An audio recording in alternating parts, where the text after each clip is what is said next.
To explain করতে চলে এলাম। গত পর্বে আমরা দেখেছি ইমান নামের হাবাগোবা ছেলেটা নিজের বাবাকে বাঁচাতে কিভাবে ব্যাংক থেকে মাত্র 1 পয়সা করে চুরি করে নিজের ভাগ্যটাকেই বদলে দেয়। যারা জনপ্রিয় এই সিরিজের গত পর্বের এক্সপ্লেইন মিস করেছেন তারা পিন কমেন্টে দেয়া লিংক থেকে ভিডিওটা দেখে নিতে পারেন।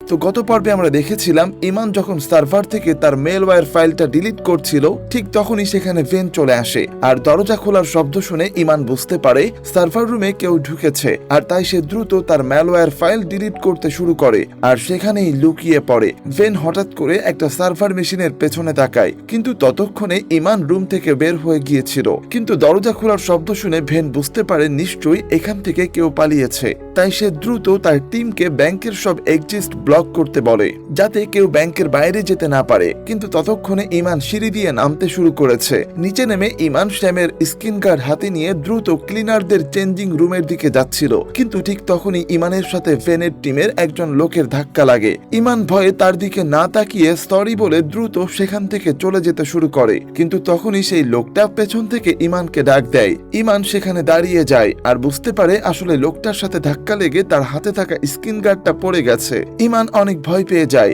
সে মনে মনে ভাবতে থাকে যদি সে সারেন্ডার করে তাহলে তার 10 বছরের জেল হতে পারে। আসলে সে মনে মনে ভাবছিল হয়তো এটাই তার শেষ দিন, আজকে সে ধরা পড়ে যাবে। কিন্তু তখনই ওই লোকটা পেছন থেকে এসে ফ্লোর থেকে স্ক্রিন গার্ডটা তুলে ইমানের হাতে দেয় আর দ্রুত সেখান থেকে চলে যায়।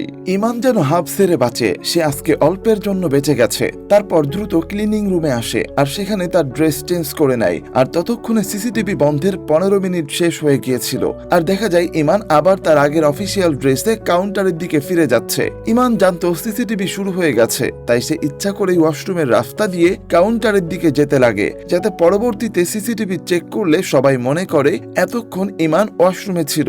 এদিকে ভেন তখন দ্রুত তার টিম নিয়ে ব্যাংকের মেইন ফ্লোরে চলে আসে আর তার টিমের লোকজনদেরকে বলে ব্যাংকের সব কাউন্টার চেক করতে, যে ব্যাংকের সব স্টাফরা তাদের জায়গায় আছে কিনা।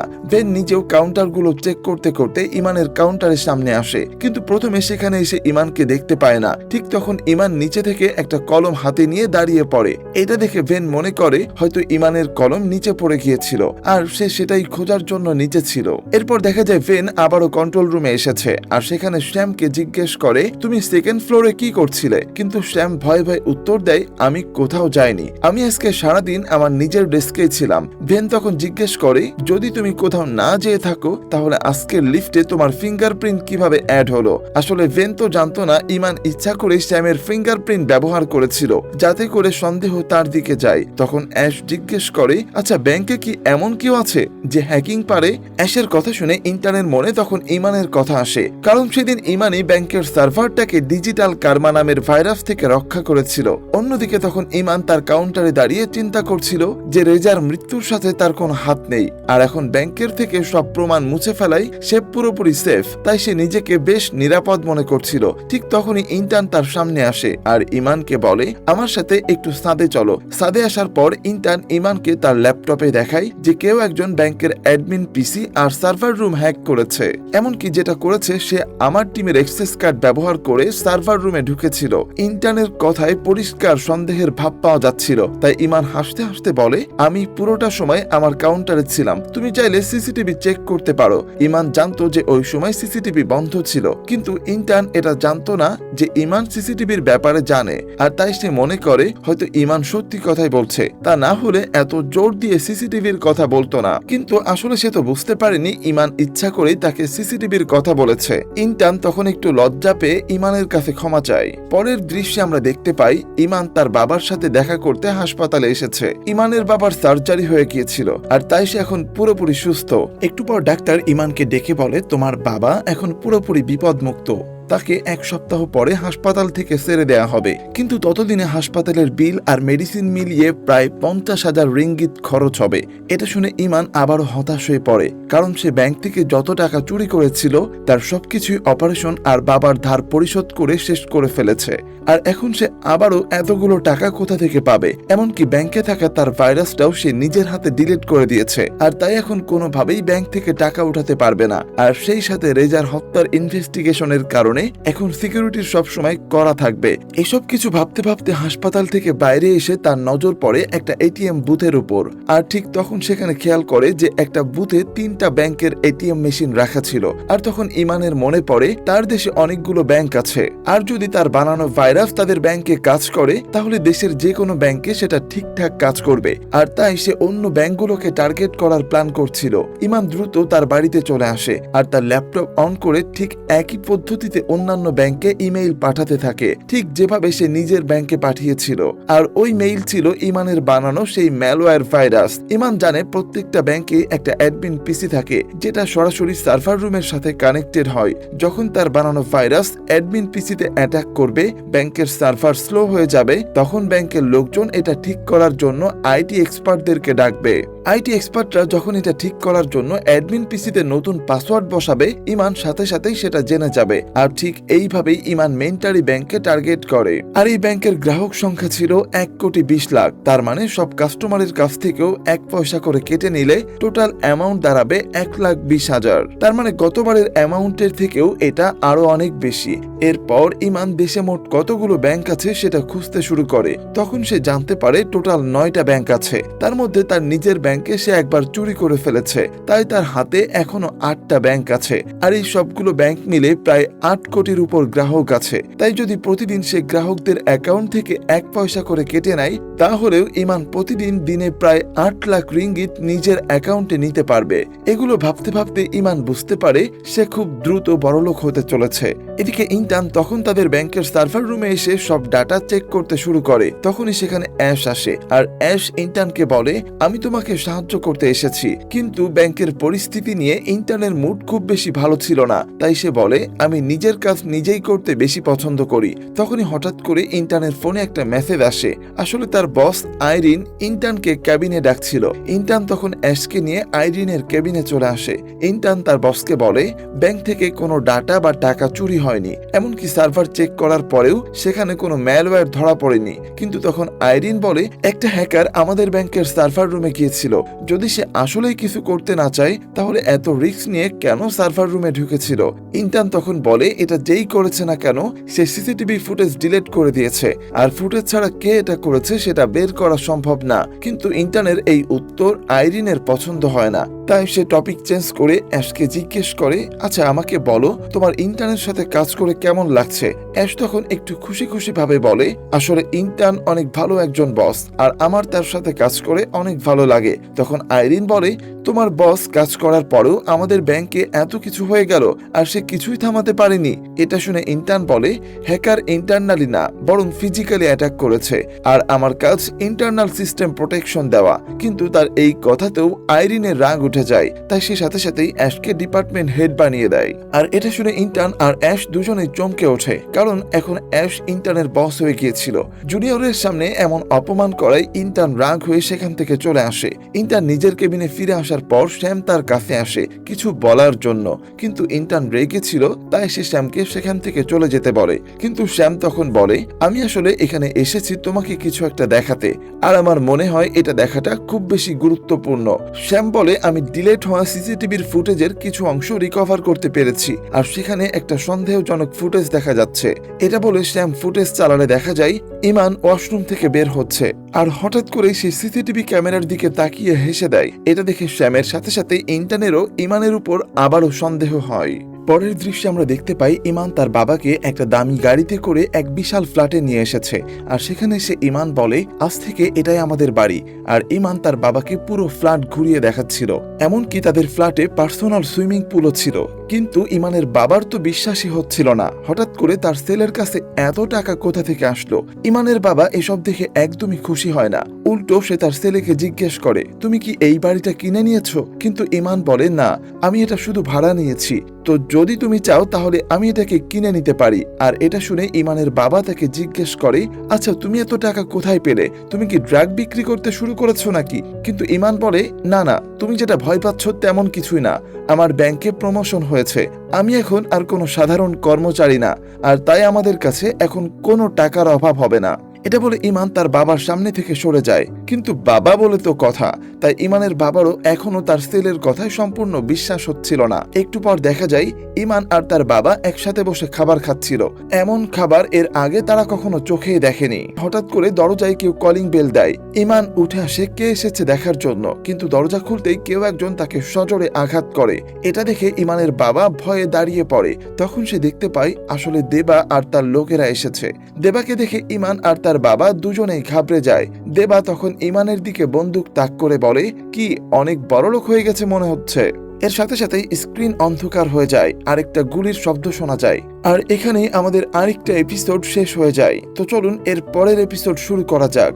স্ক্রিনে আলো আসতে দেখা যায় দেবা আর তার লোকেরা টেবিলে বসে খাবার খাচ্ছিল, আর ঠিক তার পাশেই ইমান আর তার বাবা চুপচাপ বসে আছে। তাদের দুজনের চোখে মুখেই স্পষ্ট ভয়ের ছাপ ফুটে উঠেছে। ইমান মনে মনে ভাবছিল তার বাবাকে বাঁচানোর জন্য দেবা আর তার লোকেদের সাথে লড়াই করতে হবে, কিন্তু পর মুহূর্তেই আবার সে চিন্তা করে কিছুদিন আগেই তার বাবার একটা অপারেশন হয়েছে, তাই এই মুহূর্তে তাকে মাথা ঠান্ডা রেখে যা করার সেটা করতে হবে। ইমান আর তার বাবা চুপচাপ বসে থাকলেও দেবার লোকেরা ইমানকে দিয়ে বিভিন্ন ধরনের কাজ করাতে শুরু করে। আসলে তারা এগুলো মজা করার জন্যই করছিল, কিন্তু ইমানও কিছু না বলেই চুপচাপ তাদের বলা কাজগুলো করে যাচ্ছিল। আর এগুলো দেখে ইমানের বাবার অনেক খারাপ লাগছিল। তখন ইমানের বাবার একটা পুরাতন স্মৃতি মনে পড়ে। ইমান যখন ছোট ছিল তখন ইমানের বাবা একটা গাড়ি কিনেছিল। গাড়িটা ইমানের অনেক পছন্দের ছিল, কিন্তু ব্যবসায় লস হওয়ায় ইমানের বাবা গাড়ির কিস্তি পরিশোধ করতে পারছিল না। এজন্য একদিন ব্যাংকের লোকেরা গাড়িটা নিয়ে যাওয়ার জন্য আসে, কিন্তু ছোট ইমান কিছুতেই তার পছন্দের গাড়ি তাদেরকে দিতে চাচ্ছিল না। ইমানের বাবা তাকে কথা দেয় একদিন তারা এর থেকেও বড় আর দামি গাড়ি কিনবে, কিন্তু সেই দিন আর কখনোই আসেনি। এদিকে দেবার লোকেরা ইমানকে ডিস্টার্ব করে যাচ্ছিল। তখন ইমানের বাবা বলে, আমি দ্রুত তোমার টাকা দিয়ে দেব। আসলে ইমানের বাবা জানতো না ইমান দেবার পাওনা টাকা পরিশোধ করে দিয়েছে, কিন্তু ইমান এটা ভেবে পাচ্ছিল না টাকা শোধ করে দেওয়ার পরেও দেবা কেন তাদের বাড়িতে এসে এমন আচরণ করছে। অন্যদিকে সন্ধ্যার দিকে ইন্টার্ন বারবার ইমানের সিসিটিভির দিকে তাকিয়ে হাসার ফুটেজটা দেখছিল। তখন তার পাশে অ্যাশ চলে আসে। অ্যাশের উপস্থিতি বুঝতে পেরে ইন্টার্ন দ্রুত তার ল্যাপটপ বন্ধ করে দেয়। তারপর অ্যাশ ইন্টার্নকে বলে, ব্যাংকে যা কিছু হয়েছে সেটার একটা রিপোর্ট আইরিন তোমার কাছ থেকে চাইছে, আর শ্যামও আইরিনকে বলে দিয়েছে যে সে তোমাকে কিছু সিসিটিভির ফুটেজ রিকভার করে দিয়েছে, আর তাই এখন যত তাড়াতাড়ি সম্ভব তাদেরকে ওই ফুটেজগুলো চেক করেই বের করতে হবে এই সব কিছু কে করেছে। এটা বলে অ্যাশ সেখান থেকে চলে যায়। এরপর ইন্টার্ন দ্রুত আবারও সেই হার্ড ড্রাইভ ওপেন করে, আর সেখান থেকে ইমানের ফুটেজটা নিজের ল্যাপটপে কপি করে সেটা হার্ড ড্রাইভ থেকে ডিলিট করে দেয়। আর তখন ইমানের বাড়িতে ইমান আর তার বাবাকে বসিয়ে দেবার লোকেরা ড্রিঙ্ক সার্ভ করে খেতে বলে। তখন দেবা তাদের দুজনকে ভয় দেখিয়ে জিজ্ঞেস করে ইমান হঠাৎ করে কি এমন করেছে যে তার কাছে এত টাকা চলে এসেছে। তখন ইমানের বাবা বলে, তোমার এসব বলে কোনো লাভ নেই, তোমার টাকা আমি খুব দ্রুতই দিয়ে দেব। তখন দেবা বলে, তুমি যখন হাসপাতালে ভর্তি ছিলে তখন তোমার ছেলে সব টাকা দিয়ে দিয়েছে। আর এটা শুনে ইমানের বাবা আরো অবাক হয়, কারণ ইমান এখনো একবারও তাকে এই কথা জানায়নি।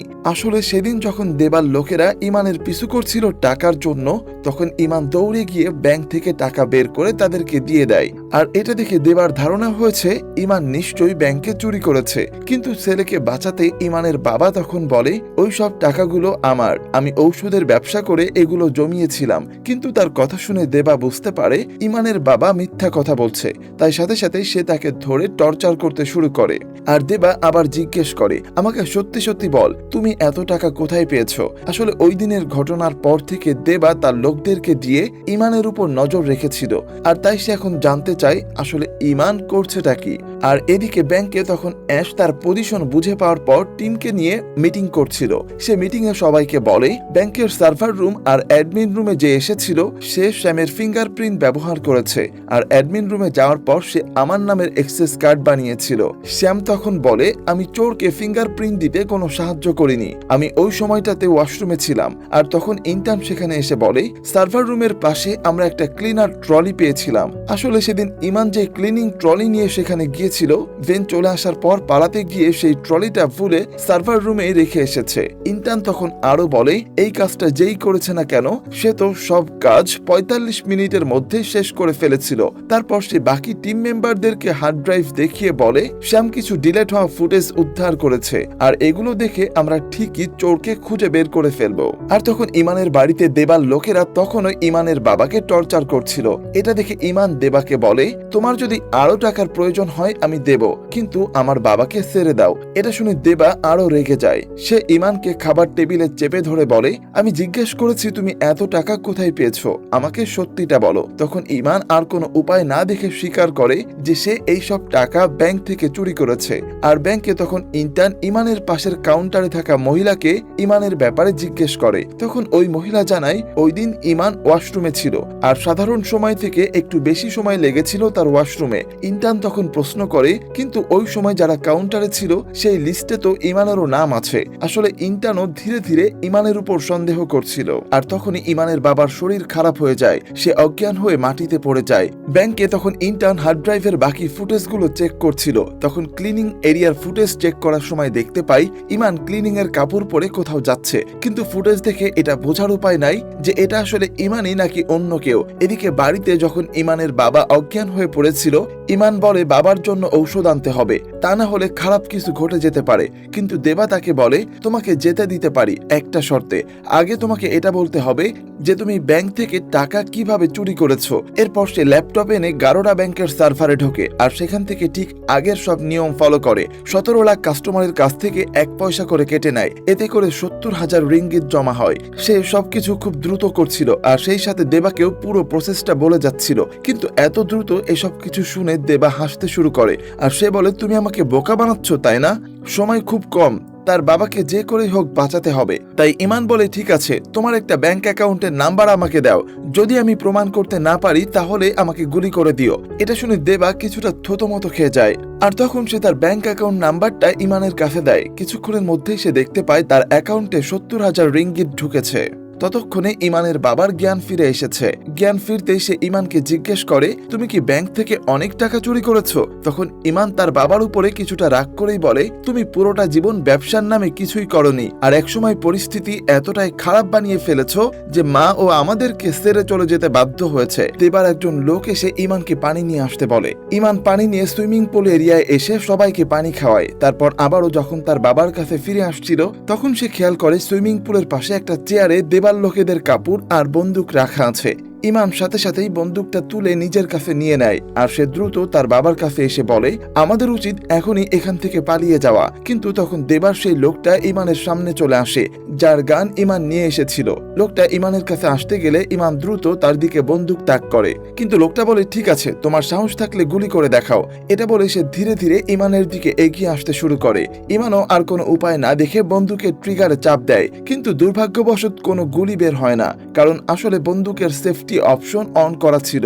তখন ওই লোকটা ইমানকে মারতে শুরু করে। হঠাৎ করে ইমানের বাবা বন্দুকটা নিয়ে লোকটার দিকে তাক করে আর ইমানকে ছেড়ে দিতে বলে, কিন্তু লোকটা এবারও হাসতে থাকে আর বলে ঠিক আছে তোমার যদি সাহস হয় তাহলে তুমিও চালাও। কিন্তু ইমানের বাবা যখনই বন্দুকটা লোড করে সাথে সাথে লোকটার হাসি গায়েব হয়ে যায়, আর তখনই সেখানে দেবা আর তার বাকি লোকেরা চলে আসে। ব্যাংকে তখন ইন্টার্ন আবারও ইমানের ফুটেজগুলো বারবার করে দেখছিল। তখনই অ্যাশ সেখানে চলে এসে বলে শ্যাম বলেছে হার্ড ড্রাইভ থেকে নাকি কিছু ফুটেজ গায়েব হয়ে গেছে।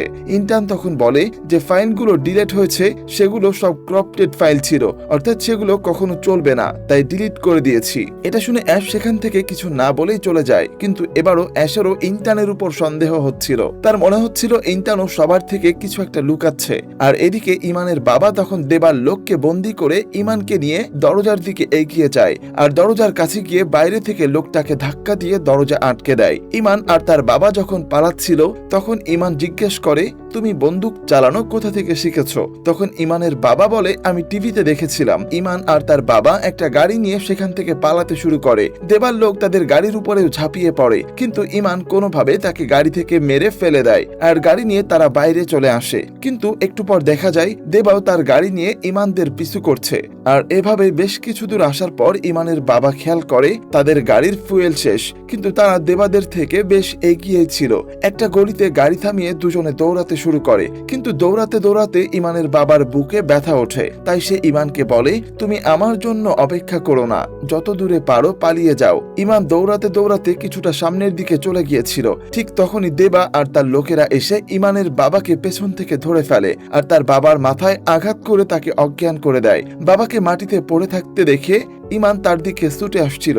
এমন সময় দেবার লোকেরা তার উপর গুলি করতে শুরু করে, তাই বাধ্য হয়ে সে আবারও দৌড় দিয়ে অন্যদিকে চলে যায়। কিন্তু দেবা তখন তার লোকদেরকে গুলি করতে নিষেধ করে। সে বলে, আমার ইমানকে জীবিত চাই, তাই যাও ওকে ধরে নিয়ে আসো। আর ইমান তখন দূর থেকে তার বাবাকে দেখার চেষ্টা করছিল, কিন্তু তাকেও দেবার লোকেদের হাত থেকে বাঁচতে হবে। তাই সে একটা জায়গায় লুকিয়ে পড়ে। আর এখানেই আমাদের আজকের এপিসোডও শেষ হয়ে যায়। প্রিয় দর্শক, আসলে সিরিজটা অনেক বেশি ছোট করে দেখাতে গেলে গল্পের মজাটাই নষ্ট হয়ে যাবে, তাই এই সিরিজের এক্সপ্লেইনটা একটু লম্বা হয়ে যাচ্ছে। তবে চিন্তার কিছু নেই, আজকের পার্টটা ভালো লাগলে আপনারা আমাকে কমেন্টে জানাতে পারেন। আমি অতি দ্রুত এই সিরিজের বাকি অংশ এক্সপ্লেইন করব।